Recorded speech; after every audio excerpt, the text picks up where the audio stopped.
চলো আজ তোমাদের বাগদা চিংড়ি দিয়ে দারুণ টেস্টি দই চিংড়ি বানিয়ে দেখাবো। প্রথমে চিংড়ি মাছে স্বাদমতো লবণ ও হলুদ গুঁড়ো দিয়ে ভালো করে মাখিয়ে নেব। তারপর একটা পেস্ট বানিয়ে নেব 1 চামচ পোস্ত ও 4-5টা কাজু বাদাম দিয়ে। চিংড়ি মাছগুলো ভাজার জন্য কড়াতে সাদা তেল গরম করে চিংড়ি মাছগুলো একে একে দিয়ে হালকা করে ভেজে তুলে নেব।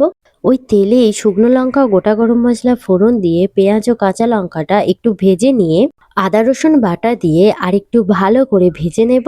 তারপর এর মধ্যে হলুদ গুঁড়ো, লঙ্কা গুঁড়ো, স্বাদমতো লবণ, জিরে গুঁড়ো, ধনে গুঁড়ো, অল্প একটু জল দিয়ে মশলাটা ভালো করে কষিয়ে নেব। এর মধ্যে ফ্যাটানো টক দই দিয়ে মশলাটা আরেকটু কষিয়ে নেব। মশলাটা থেকে তেল ছেড়ে দিলে 1 চামচ চিনি ও কাজু পোস্তর পেস্টটা দিয়ে ভালো করে মিশিয়ে পরিমাণ মতো জল দিয়ে দেব। গ্রেভিটা একটু ফুটে উঠলে ভেজে রাখা চিংড়ি মাছগুলি দিয়ে দেব।